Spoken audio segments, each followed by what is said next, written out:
आज साइंस में हम लोग पढ़ेंगे ना लेसन नंबर 3। ठीक है, 3 नहीं 2 ये पढ़ते हैं। पहले आओ, अम्ल के बारे में पढ़ लिए हो। अच्छा, अम्ल किसे कहते हैं? जो रासायनिक अभिक्रिया में अच्छे ध्यान देता है। चलिए, सबको याद हुआ। आज हम लोग पढ़ेंगे दैनिक जीवन में पीएच मान का महत्व। पीएच मान का महत्व, दैनिक जीवन में पीएच मान का महत्व। आज सब लोग ध्यान से पढ़ाई करेंगे। ठीक है, क्या इसका महत्व होता है, आज इसके बारे में हम लोग जिक्र करेंगे। पहला सुनो, अम्लीय वर्षा का नाम सुने अनु? आज याद करेंगे सब लोग। अम्लीय वर्षा, कौन वर्षा? अम्लीय वर्षा।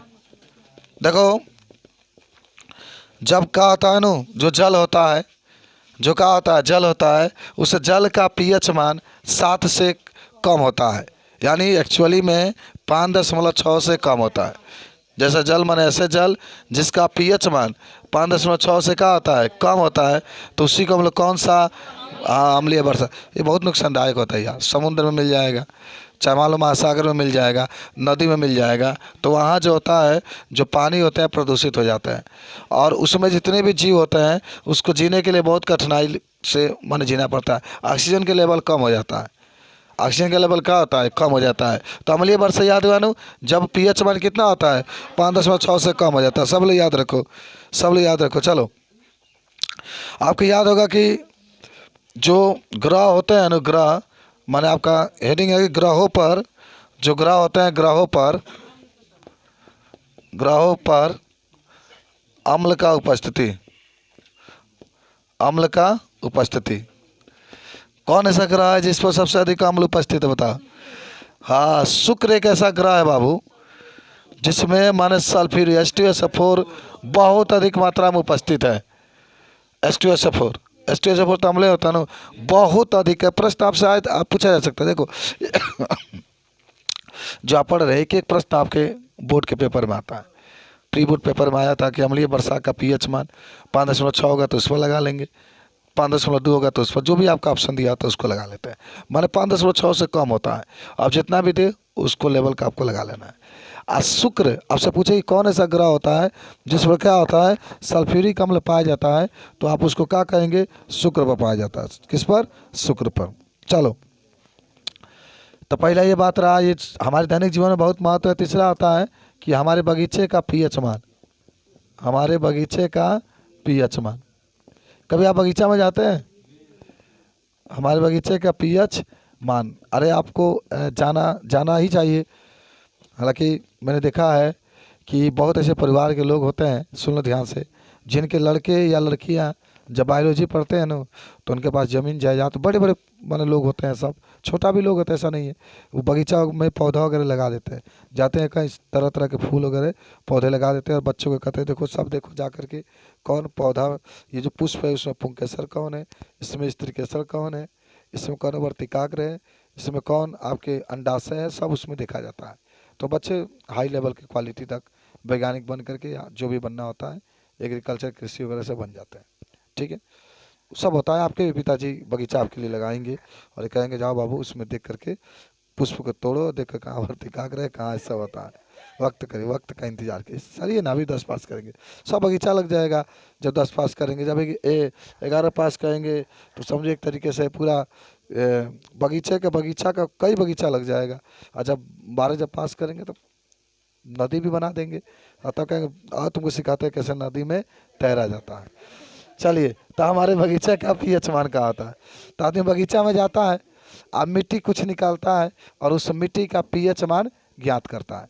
देखो, जितने भी फसल होते हैं ना, उसको अच्छी पैदावार के लिए उसका पीएच मान ज्ञात करना बड़ी ज़रूरी होता है।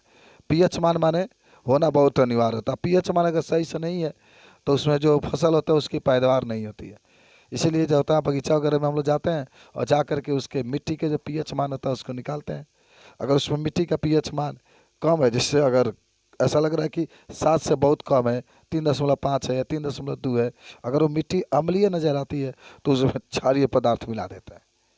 क्या मिला देते हैं? क्षारीय पदार्थ। जैसे मुख्य में, जैसे मुख्य, अभी आप मुख्य बात करेंगे, पहले बगीचा की बात कर लेते हैं।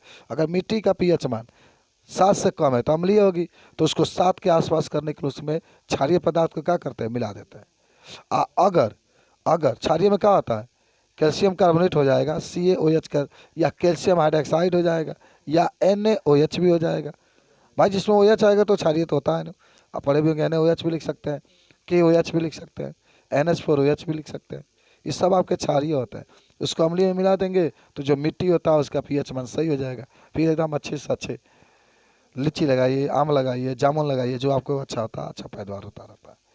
गुलाब का फूल लगाइए, चाहे मान लीजिए गेंदा का फूल लगाइए, चमेली के लगाइए, चंपा के लगाइए, तो लेकिन मिट्टी का pH मान सही होना चाहिए तभी आपका उसमें होगा। या अगर मान लो लगता है कि मिट्टी का pH मान 7 से बहुत अधिक हो गया, बढ़ गया, 8 हो गया, 9 हो गया, 10 हो गया, तो क्या करेंगे, वो क्षारीय है ना, 7 से अधिक है तो क्षारीय आ जाए बाबू, तो अब उसको अम्लीय करना पड़ेगा। तो उसमें क्या मिलाएंगे, अम्लीय का मतलब माने उसका pH मान का लेवल गिराना है, तो उसमें आप क्या मिला देंगे, अम्ल मिला देंगे।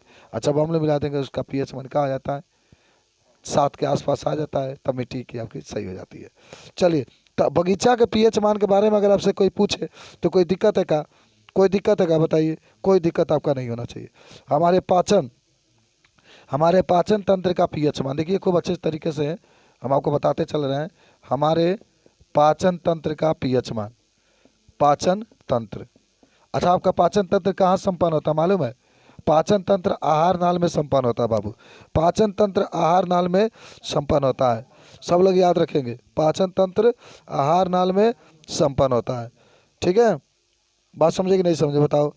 अगर आहार नाल की लंबाई कितनी होती है आपको याद है, हाँ 8 से 10 मीटर, सब लोग याद करो, 8 से 10 मीटर। इसी में देखो, इसी आहार नाल से मुख भी जुड़ा होता है, अमाशय भी जुड़ा होता है, अग्नाशय भी जुड़ा होता है, यकृत भी जुड़ा होता है, छोटी आंत भी जुड़ी होती है, बड़ी आंत भी जुड़ी होती है। छोटी आंत की लंबाई आपको याद होना चाहिए, आज याद करो, हाँ 6 से 7 मीटर होता है। बड़ी आंत की लंबाई, चलिए 1 से 1.5 मीटर होता है। बड़ी आंत की लंबाई छोटी होती है। अच्छा, कहा अच्छा नाम से पता चलो, बड़ी आंत की छोटी इसलिए होती है ना, देखो बाबू, बड़ी आंत जो होता है इस तरीके से होता है, इस तरीके से, ठीक है ना, बस एक ही लेवल होता है। और छोटी आंत का होता है ना, पूरा देखो खजर खजर इस तरीके से पतला होता है, घुमा होता है, इसीलिए इसकी लंबाई अधिक होती है। ये देखो बड़ी आंत है, ये छोटी आंत में, छोटी आंत में 5 एंजाइम पाए जाते हैं। कितने एंजाइम पाए जाते हैं, 5 एंजाइम। आपको याद है मुख्य में कौन एंजाइम पाए जाते हैं, देखिए पाचन तंत्र की बात हो रही है, एक टाइलिन पाया जाता है। अमाशय में कितने एंजाइम पाए जाते हैं, कौन कौन, renin, lipase, pepsin, renin, lipase, pepsin. Renin किसको बचाता है, पेप्सिन किसका बचाता है, लाइपेज किसका बचाता है, वसा को। अग्नाशय में कितने एंजाइम, 3, इसमें भी अग्नाशय में भी 3 पाए जाते हैं, कौन कौन, एमाइलेज, एकदम सही बुलाओ, एमाइलेज होता है, एक ट्रिप्सिन होता है, और एक लाइपेज। लाइपेज तो हर जगह उपस्थित रहेगा, कौन कौन बोले, एमाइलेज, ट्रिप्सिन और लाइपेज। एमाइलेज किसको बचाता है, एमाइलेज किसको बचाता है, अरे भैया एमाइलेज आपको मंडयुक्त भोजन को बचाता है। और लाइपेज किसको बचाता है, वसा को बचाता है। ट्रिप्सिन प्रोटीन को, अरे पेप्सिन, ट्रिप्सिन, पेप्सिन, सिन सिन, पेप्सिन, ट्रिप्सिन, जब भी पेप्सिन ट्रिप्सिन आएगा तो प्रोटीन को बचाता है। इसी प्रकार से छोटी आंत में 5 गो एंजाइम, छोटी आंत में कितना, 5 गो एंजाइम, कौन कौन, इरेप्सिन, इरेप्सिन देखो किसको बचाता है, प्रोटीन को। फिर पिचसीना होता है, फिर सीना होता है, इरेप्सिन प्रोटीन को बचाता है। लाइपेज वसा को, दूसरा लाइपेज होता है वसा को। तीसरा सुक्रेस, सुक्रेस याद करो, सुक्रोज को। चौथा लैक्टेस, लैक्टोज को। माल्टेस, माल्टोस को। एक बार याद करो, इरेप्सिन होता है इसमें, प्रोटीन को बचाता है, लाइपेज होता है, वसा को बचाता है, और सुक्रेस होता है, सुक्रेस सुक्रोज को बचाता है, और एक आपका होता है लैक्टेस, लैक्टोस, लैक्टोस दूध में पाया जाता है, और एक होता है माल्टेस, माल्टोस को बचाता है। बात समझे। अच्छा चलो, आप सब लोग समझ गए ना। देखो हमारे पाचन तंत्र में भी pH का मान बहुत महत्वपूर्ण होता है। आप सभी को याद होगा कि हमारा पाचन का जो क्रिया होता है मुख्य रूप से अमाशय में होता है। अमाशय में कौन ग्रंथि पाई जाती है, अमाशय में कौन ग्रंथि, अरे यार अमाशय में जठर ग्रंथि, अमाशय में जठर ग्रंथि पाई जाती है। चलिए, आज जानते होंगे कि जो अमाशय होता है ना, अमाशय में एक अम्ल भी निकलता है, उसका नाम याद है, HCl, हाइड्रोक्लोरिक अम्ल। जब अधिक मात्रा में निकल जाता है तब पेट में गैस बन जाता है। पेट में क्या होता है, गैस, क्योंकि HCl अम्ल है ना, तो जब HCl निकलता है ना तो इसका pH मान 5.5 से कम हो जाता है। तो इसको सही करने के लिए माने माने शरीर में जितने भी पाचन तंत्र हो रहे हैं, पाचन क्रिया हो रही है, इसका pH मान लगभग 7 के आसपास होना चाहिए, तो प्रक्रिया बहुत सही होती है। बात समझे कि नहीं समझे?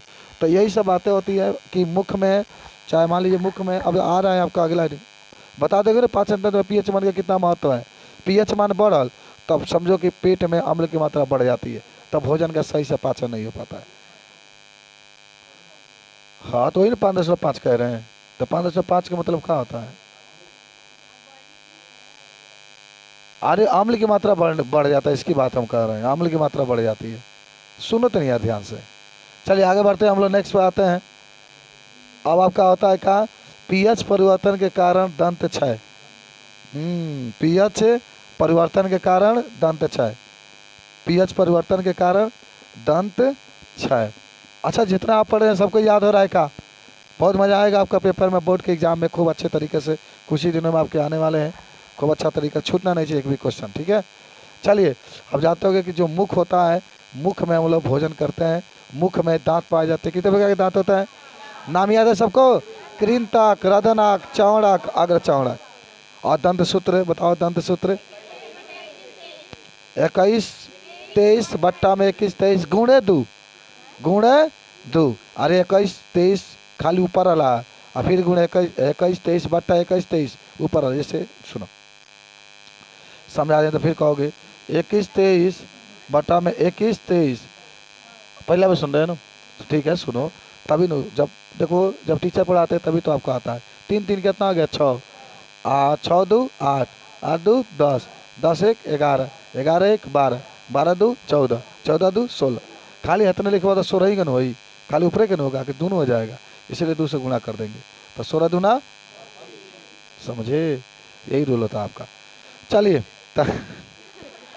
तो आपका क्या होता है कि जो मुख होता है, मुख में pH मान 5.5 से जब कम हो जाता है, देखना ध्यान से, मुख में जब pH मान 5.5 से कम हो जाता है तो दांत जो होता है, दांत खराब होने लगता है, दांत में खोला होता है ना। अच्छा क्यों होता है? आपको मैंने कई बार कहा है कि अगर आपको लाइफ ऊंचा रखना है, दांत को बचाना है, जैसे आप जीवन को हार नहीं मानते हैं, तो शाम के समय जब भी आप भोजन करिए तो भोजन करने के बाद ब्रश कर लीजिए, कि अम्ल की मात्रा अगर भोजन करने के बाद बढ़ी है तो जब कोलगेट आप करेंगे तो क्षारीय होता है, फिर आपको उदासीन होगा, और फिर आप जो होता है क्रिया करके लवण बनेगा, फिर थूक देंगे, बौरी निकल जाएगा और आपका मुख सही रहेगा। लेकिन आदमी का क्या, खाना खा लेता है शाम को, वही बड़ी बात है, मंजन कौन बड़ी बात आपकी होती है। बात समझ रहे हैं? अब कभी भी नहीं देखा, जो टेंशन करेगा उसका दांत निश्चित है कि गायब हो जाएगा। तो टेंशन से आप सुना कहानी कहोगी, जब टेंशन होगा, टेंशन से आपके पेट में गैस बनेंगे, और जब पेट में गैस बनेंगे तो गैस चढ़ेगा ऊपर और जाएगा मुख में अम्ल की मात्रा बढ़ेगी। कहीं गैस बनता है ना तो कार्बन डाइऑक्साइड बनता है, और जब कार्बन डाइऑक्साइड बनता है तो अम्ल की मात्रा बढ़ जाती है। जेके देखा टेंशन होगा तभी गैस बनेगा, सोचता है भोजन का सही से पाचन नहीं हो पाएगा। अगर आप बहुत खुश है कहीं बहुत खुश है ना, तो देखिए खूब भोजन करने का मन करेगा, खूब खाने का मन करेगा। खूब टेंशन है तो आपको खाने का मन नहीं करता, खिसिया करके सो जाते हैं आपका। चलिए आगे बढ़ते हैं हम लोग। हाँ, तो मुख का pH मान कम हो जाता है तो इसको हम लोग क्या करते हैं? अच्छा करने के लिए कोलगेट वगैरह का यूज करते हैं ना, क्षारीय पदार्थ का प्रयोग करते हैं। चलिए आगे बढ़ते हैं। पशुओं तथा जंतुओं द्वारा कुछ रसायन होते हैं, जैसे आप पढ़े होंगे कीटल वृक्ष का नाम सुने। कीटल कांटेदार वृक्ष होता है, अपने अंदर से वो अम्ल निकालता है। जब कोई वस्तु उसको खाता है तो खाने के बाद क्या होता है ना, खाने के बाद उसको डंक लगता है, बेचारा क्या होता है, मर जाता है या मूर्छित हो जाता है। आइए कुछ अम्ल के नाम बताएंगे आप लोग। सिरका में कौन सा अम्ल पाया जाता है? चलिए सिरका में कौन सा अम्ल पाया जाता है? एसिटिक अम्ल, सबको याद है, एसिटिक अम्ल सब लोग याद कर लो। सिरका में, अर्जुन बाबू, सिरका में एसिटिक अम्ल। संतरा में सिट्रिक अम्ल, जितना खट्टा पदार्थ होता है ना सिट्रिक, संतरा में सिट्रिक अम्ल पाया जाता है। सिट्रिक वही है, सासमरंगना ससुरी दुआरे आ गजब सिटी मारे सैया पीछू। चलिए संतरा आपका होता है सिट्रिक। आज जो नींबू होता है, नींबू में कितना pH मान होता है नींबू के? हाँ 2.4 होता है। इसमें भी जो नींबू होता है उसमें भी सिट्रिक अम्ल पाया जाता है। इमली में टार्टेरिक अम्ल। देखते लड़कियाँ इमली खाती है, करती है, खाती है, आँखें मुनते हैं, खाती एकदम महंगा मुनती है। देखो का। तो ये होता है आपका इमली। तो इमली में कौन सा अम्ल पाया जाता है? टार्टेरिक अम्ल। टमाटर में कौन सा अम्ल पाया जाता है? ये टमाटर है बाबू। टमाटर जो होता है, देखिए सबसे अधिक कुशवाहा लोग जी में हुई या जो खेती करके बेचते होंगे, सबसे अधिक कोई चीज़ खराब होता है तो टमाटर। एक दिन के बाद दूसरा दिन फुलफुला जाता है।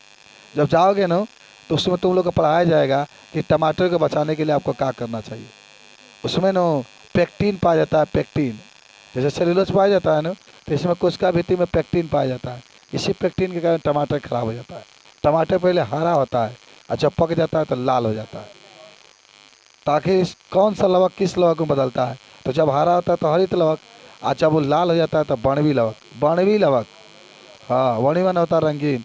तो आपसे प्रश्न कई बार पूछा था, टमाटर जब हरा से लाल होता है तो किस प्रकार के लवक किस में बदल जाता है? हरित लवक बनवी लवक में बदल जाते हैं, है ना। सुना, खट्टा दूध तुम लोग, अरे दूध तुम लोग पीते हो बताओ? बड़ा अच्छा लगता है बाबू। देखो शाम के समय नो, शाम के समय हमेशा माने 1 गिलास दूध आपका सेवन करना चाहिए। शाम के समय, शाम के समय हमेशा 1 गिलास दूध का सेवन करना चाहिए। चलिए, दूध में कौन सा अम्ल पाया जाता है? लैक्टिक अम्ल। दूध में कौन सा अम्ल? अरे पिया करो सले, तनी पी के तनी बॉडी बनाया करो। हाँ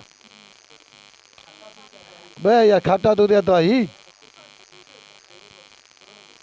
ना, सही तो कह रहा है लड़का, सही बताया है। खट्टा दूध होगा या दही होगा तो उसमें लैक्टिक अम्ल पाया जाता है। देखो, कभी भी दूध है ना, कभी भी दूध है तो दूध अगर होता है तो उसमें हम लोग अगर कोई चीज़ मिलाते हैं, जीवाणु विषाणु होते हैं तो होता कर देते हैं। हाँ भाई, कहते खट्टा दूध होता है। खट्टा दूध का नींबू डाल दो, फाट गोल खट्टा, नींबू फाट गोल खट्टा। तब पनीरवा के जब पनिया वाला पानी में रहता है ना, तो क्या कहबू? उसी का क्या पनीरवा मतलब हुआ ना, खट्टा दूध आपका है। चींटी का डंक, अच्छा आपको याद है कहीं चींटी आपको काटती है चाहे मेथेनोइक एसिड। कौन एसिड? Methanoic acid. नेटल के डंक में भी मेथल। नेटल माने क्या होता है? नेटल, नेटल माने क्या होता है? अरे नकपेनी के काट वगैरह नहीं देखते हैं, टच करते हैं तो हल जाते, कहते बाप रे बाप हल गया। तो वही होता है आपका, उसमें भी क्या होता है? मेथेनोइक एसिड होता है। कौन अम्ल होता है? Methanoic acid. अच्छा, आपको क्वेश्चन है ना, पृष्ठ संख्या कितना होता है? 30 के पास। पृष्ठ संख्या 30 के पास मिटा दे सब भाई। अच्छा, सब सब लोग याद कर लिए काम हो जबानी। बोलिए, आप लोग सोए रहिएगा ना, 3 बजे उठ जाइएगा। बस आपको मोबाइल चालू कर लेना है, क्लिक करके छोड़ दीजिएगा, एकदम आपका चलता रहेगा, पढ़ते रहिएगा एकदम। और तो आवाज़ भी अच्छा आ रहा है। चलिए, अरे पढ़ेंगे तभी कुछ जानकारी होगा। चलिए, पेज नंबर आपका है 30 पर कुछ क्वेश्चन दिया गया, ठीक है, हल करते हैं। चलिए, अब सुन के बताना आपको क्वेश्चन का उत्तर क्या होगा। पीछे वाले बच्चे सब बताएंगे, बहुत प्यारा क्वेश्चन है, प्यार से इसको बताना है। सुनो ध्यान से। आपके पास 2 बिलियन है, एक ए है एक बी है। मान लो 2 आपके पास बीकर है। चलो भाई, एक ए है, ठीक है, ए बी है। चलिए, 2 बिलियन आपके पास उपस्थित है, ए और बी है। ए का पीएच मान 6 है, ए का पीएच मान 6 है। बी का पीएच मान 8 है। आप किस बिलियन में हाइड्रोजन आयन की सांद्रता अधिक होगी और किस में कौन इनमें से कौन अम्लीय है तथा कौन क्षारकीय है? बताओ, हाइड्रोजन आयन की सांद्रता किस में होगी? जो अम्लीय होगा, जो क्या होगा? अम्लीय होगा, उसमें हाइड्रोजन आयन की सांद्रता क्या होगी? अधिक होगी। यानी इसमें हाइड्रोजन आयन की सांद्रता क्या होगी? अधिक होगी। और ये कैसा होगा? अम्लीय होगा। ये कैसा होगा? अम्लीय होगा। और ये कैसा होगा? क्षारकीय होगा, क्योंकि इसका पीएच मान क्या है? 7 से ज़्यादा 8 है ना, इसलिए। तो सब लोग बता तो दिए जी, बहुत आसान क्वेश्चन था, ऐसा समझे हो।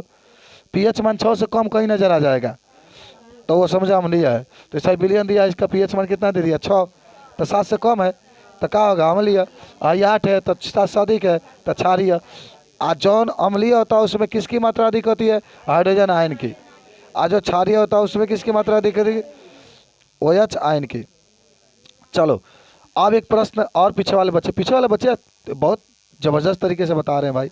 You are a great student and I hope that you are the make a greatly and you are present in the school in the all times and look the book and you are reading very closely. चलिए, H+, अच्छा सुनो, एक चीज़ हम बताते हैं। चल गया। Next पे चलते हैं हम लोग। वो खराब थोड़े है, खराब है जी।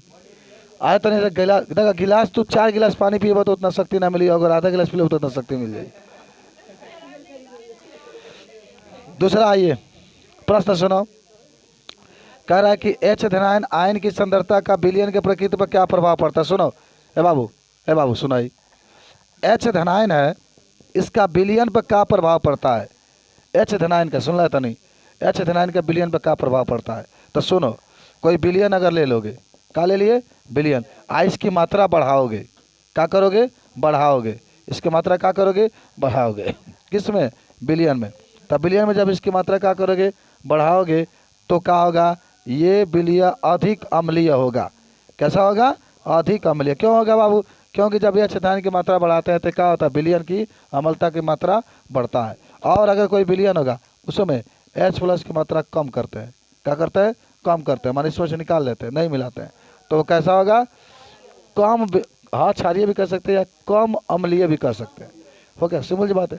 जितना अधिक हाइड्रोजन आयन की मात्रा बढ़ाएंगे उतना ही होती है। चलिए सुनिए, प्रश्न हमसे पूछ रहा है, एकदम सोच समझ के जवाब आपको देना। पीछे वाले बच्चे जवाब, लड़कियां जवाब दो। एक प्रश्न है, प्रश्न ये है कि क्या क्षारकीय विलयन में H+ उपस्थित होता है। हाँ होता है, लेकिन बहुत क्या होती है कम मात्रा में। क्योंकि आप जानते होंगे H+ जो होता है अम्ल की पहचान को बताता है, लेकिन क्षारकीय विलयन में भी H+ होता है, लेकिन इसकी मात्रा क्या होती है बहुत कम होती है। बहुत क्या होती है कम होती है। आगे बढ़ते हैं। देखो प्रश्न ये कह रहा है, कोई किसान खेत के मृदा को किस परिस्थिति में बिना बुझा हुआ चूना से माने चूना का छिड़काव करेगा। याद है कब, बिना बुझा हुआ चूना का सूत्र क्या होता है CaCO3 गर्म चूना। जब उसका मिट्टी में अम्ल की मात्रा बढ़ जाएगी, क्योंकि क्षारीय होता है, जब उसके मिट्टी में खेत के जो मिट्टी है उसमें अम्ल की मात्रा कहाँ जाएगी बढ़ जाएगी तब। अब आइए, अब हम लोग पढ़ते हैं उदासीनीकरण अभिक्रिया। कौन अभिक्रिया बताओ, सब लोग बताओ, उदासीनीकरण अभिक्रिया किसे कहते हैं। जब अम्ल और क्षार आपस में क्या करते हैं क्रिया कर लेते हैं।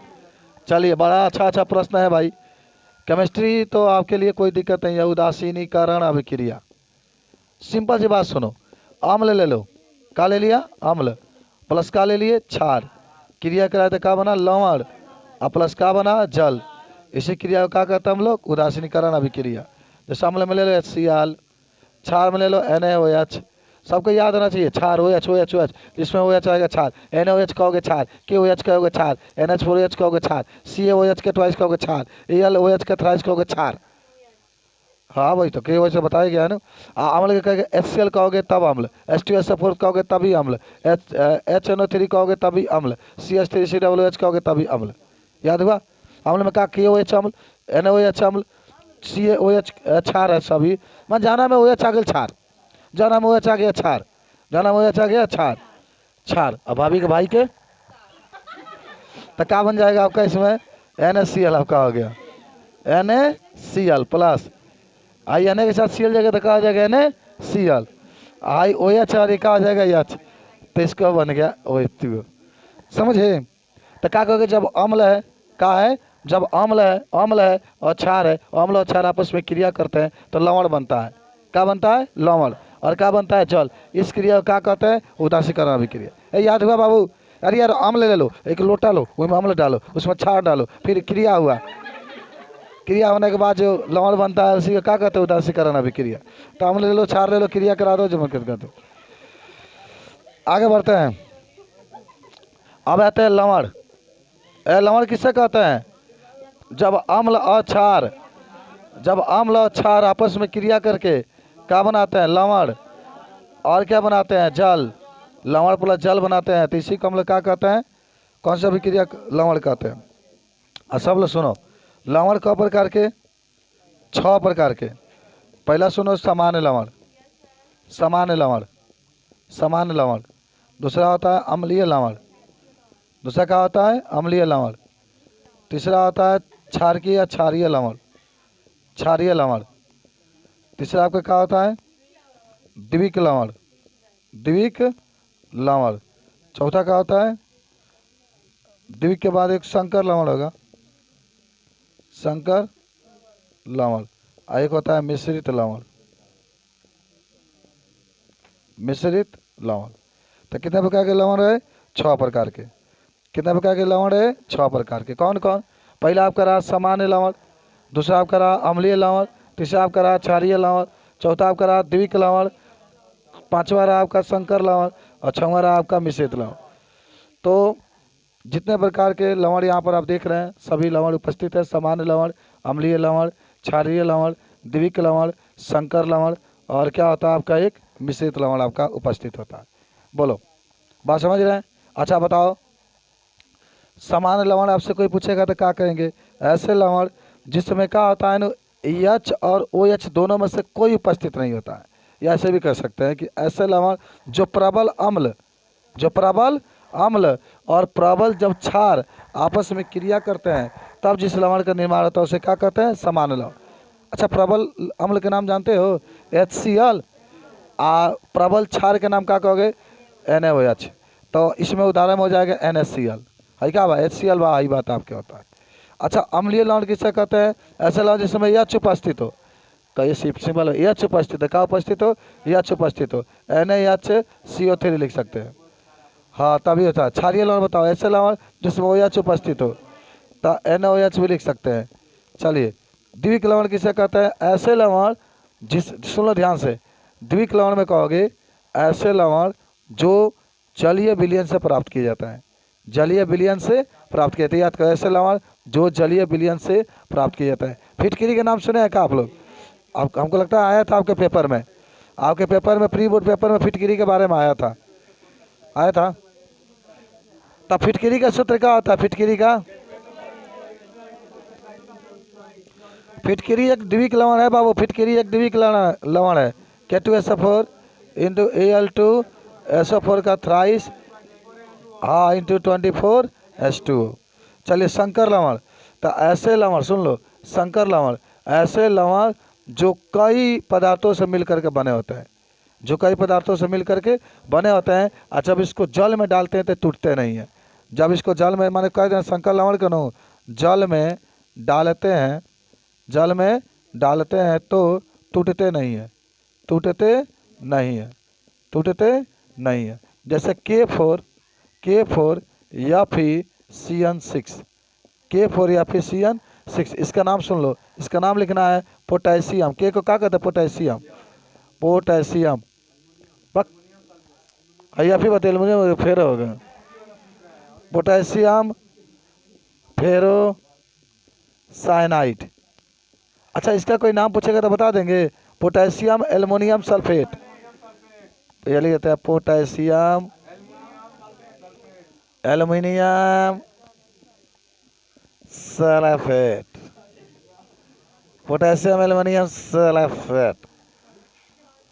हाँ, तो मिश्रित लवण किसे कहते हैं? जिसमें 2 या 2 से अधिक धनायन या ऋणायन उपस्थित होता है। जिसमें 2 या 2 से अधिक धनायन या ऋणायन उपस्थित होते हैं। धनायन या ऋणायन उपस्थित होते हैं तो उसे क्या कहते हैं हम लोग? मिश्रित लवण। उदाहरण में देखो क्या लिखोगे ना, CaOCl2। इसका नाम जानते हो? किसका सूत्र है? विरंजक चूर्ण। इसी को ब्लीचिंग पाउडर भी कहता है। इसी का नाम होगा कैल्शियम ऑक्सीक्लोराइड। CO क्या कहते हैं? कैल्शियम। O को क्या कहते हैं? ऑक्सी। और Cl को क्या कहते हैं? क्लोराइड। कोई दिक्कत है बताओ? कल इसको हम लोग को समाप्त कर देना है। कल ये चैप्टर आपका समाप्त हो जाएगा खूब अच्छे तरीके से। कल इसको चैप्टर को हम लोग समाप्त कर देंगे। परसों से चैप्टर नंबर नेक्स्ट चालू होगा, 3 नंबर। ठीक है, चलिए आज के लिए क्वेश्चन पहले लिखते हैं हम लोग, तब आगे की बात होगी।